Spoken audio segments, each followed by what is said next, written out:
Olá, turma! Sejam todos bem-vindos, professor Alex, disciplina Química, mais uma aula do nosso projeto Fique em Casa Aprendendo.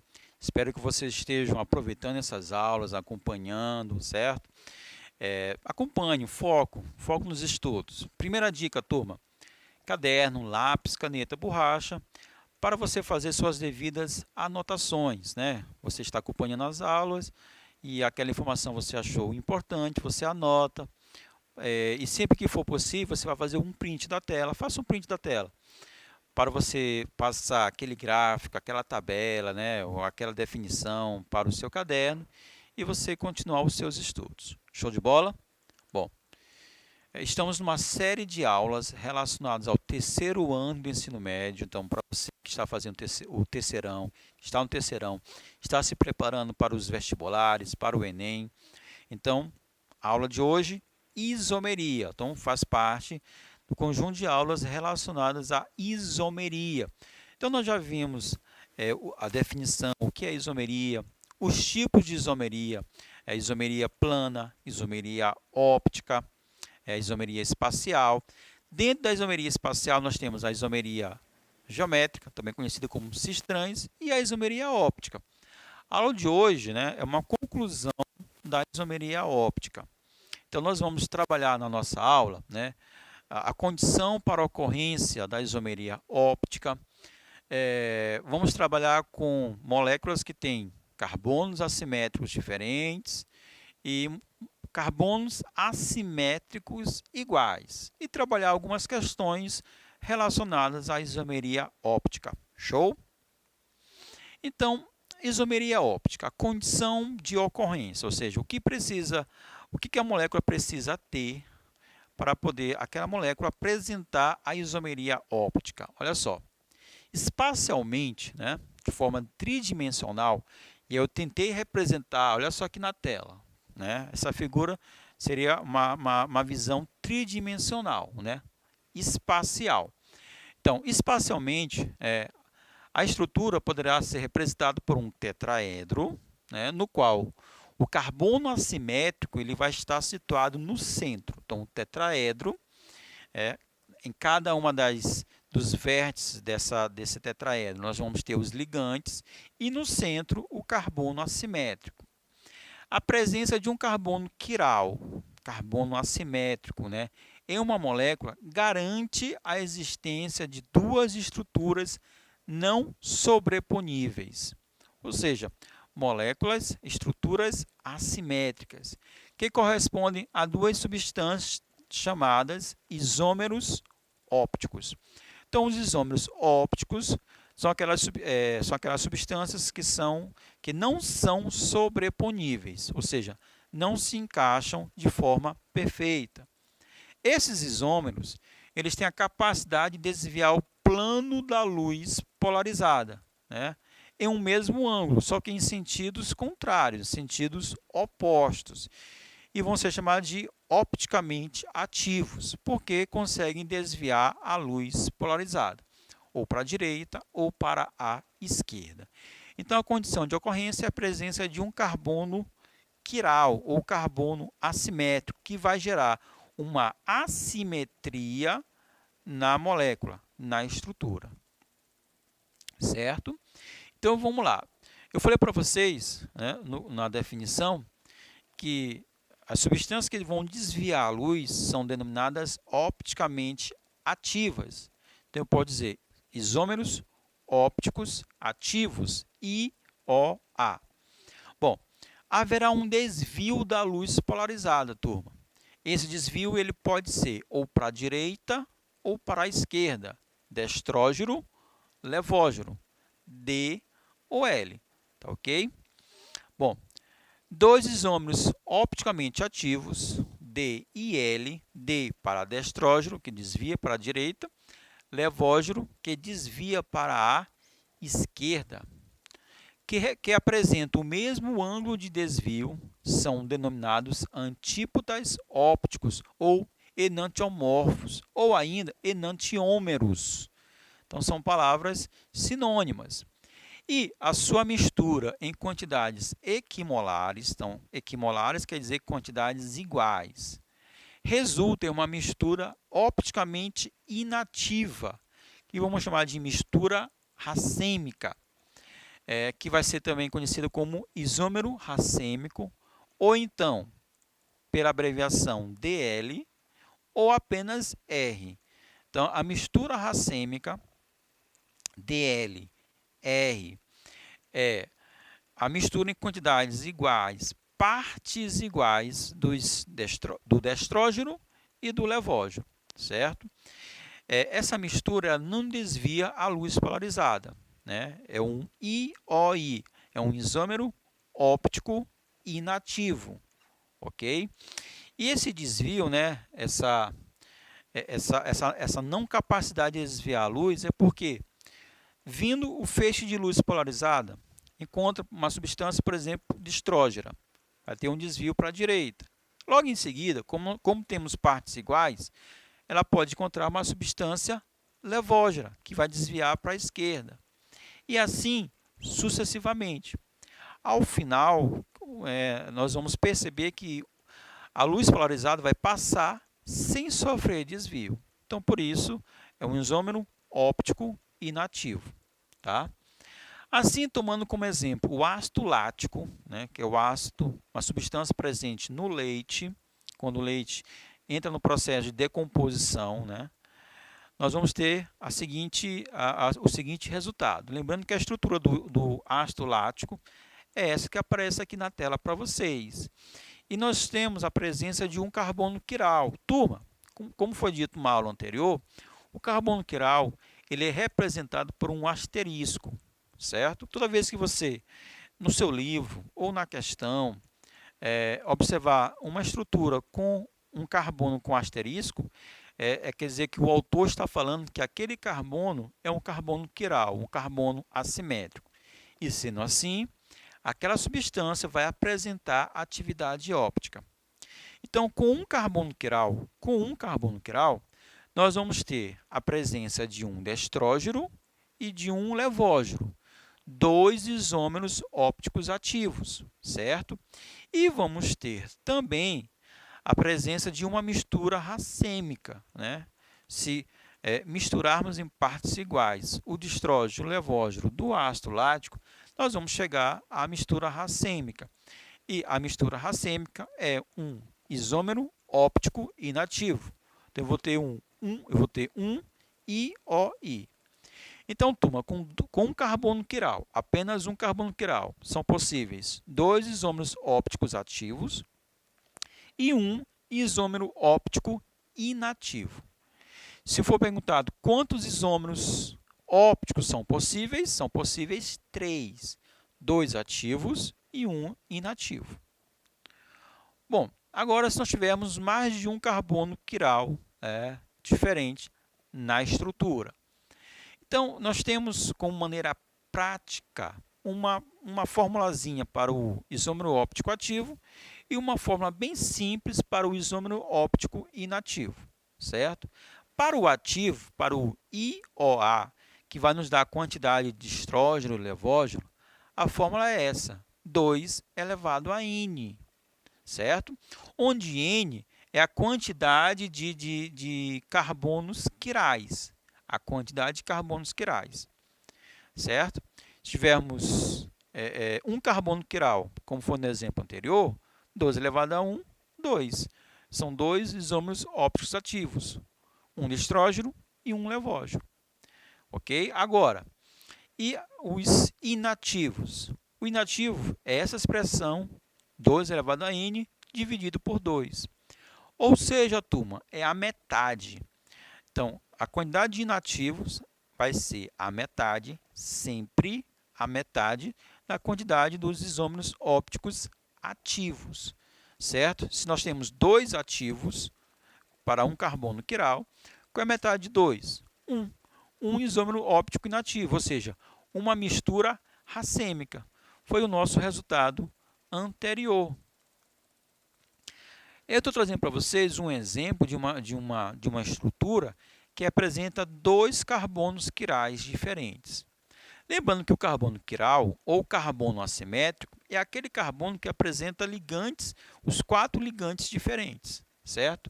Então, nessa estrutura que aparece aqui na tela para vocês, nós temos dois carbonos quirais diferentes, ó, N igual a 2. Então, se fosse perguntado quantos isômeros ópticos ativos são possíveis, você vai usar a expressão 2 elevado a N, onde N é a quantidade de carbonos quirais. Nesse caso, é 2. Então, 2 elevado a 2. 2 elevado a 2, ou 2 elevado ao quadrado, né, que é o mesmo que 2 vezes 2, resultado 4. Então, são possíveis 4 isômeros ópticos ativos. Aí eu vou ter 2 distrógenos, que eu chamei aqui ó, de D1 e D2, e de 2 levógeros, né, certo? L1 com o L2. Sendo que o D1 e o L1, ou seja, o distrógeno e o levógeno, que apresentar o mesmo ângulo de ligação, eles vão ser chamados de antípodas ópticos. E aquele outro conjunto de destrógeno e levógeno, que apresenta um segundo ângulo de ligação, vai formar um segundo grupo, que vai ser um outro grupo de antípodas ópticos. Qualquer outro par, qualquer outra combinação, que não seja D1 e L1, D2 e L2, vão gerar isômeros ópticos ativos, só que vão ser chamados de diastereoisômeros. Por quê? Porque eles vão apresentar ângulos de desvio diferentes. Falamos para os ativos e para os inativos, né? A quantidade de inativos, ou seja, de misturas racêmicas, será sempre a metade. Ó, nós conseguimos 4 isômeros ópticos ativos, usando a expressão. Com a metade de 4, 2. Então, nós vamos ter 2 isômeros ópticos inativos, ou seja, 2 misturas racêmicas, que vai ser a combinação do D1 com L1 e a combinação do D2 com o L2. Mais uma vez, qualquer combinação diferente, certo? Vai ter atividade óptica, só que com ângulos diferentes. São os diastereoisômeros. Show? Agora, com 3 carbonos quirais. Qual é a quantidade de isômeros ópticos ativos? Qual é a quantidade de isômeros ópticos inativos? Então, 3 carbonos quirais. Aí você pode estar agora até se perguntando, mas Alex, são possíveis mais carbonos? Sim. Se você pensar em uma proteína que pode apresentar milhares de carbonos, então ali nós vamos ter milhares de carbonos quirais, uma grande quantidade de carbonos quirais. Então, sim, são possíveis 4, 5, N quantidade de carbonos quirais. Como determinamos a quantidade de isômeros ópticos ativos? 12 elevado a N. Nesse caso, N vale 3, ok? Então, 2 elevado à terceira potência, 2 elevado ao cubo, é o mesmo que 2 vezes 2 vezes 2. 2 vezes 2, 4, vezes 2, 8. Então, nós temos 8 isômeros ópticos ativos, que vão ser 4 destrógenos, 4 levógenos. Show?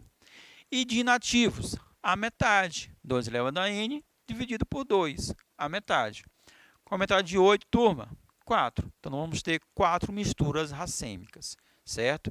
Aqui está a combinação, beleza? Agora, nós podemos ter carbonos assimétricos iguais, ou seja, carbonos com 4 ligantes diferentes, só que os ligantes de um vai ser igual aos ligantes do outro carbono quiral, certo? No caso aqui, é o ácido tartárico. É uma substância orgânica que apresenta 2 carbonos quirais iguais, certo?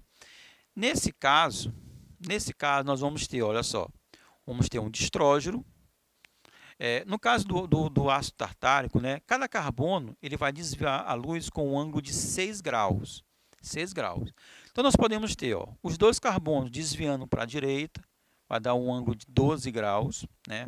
Positivo, quer dizer, para a direita, destrógeno.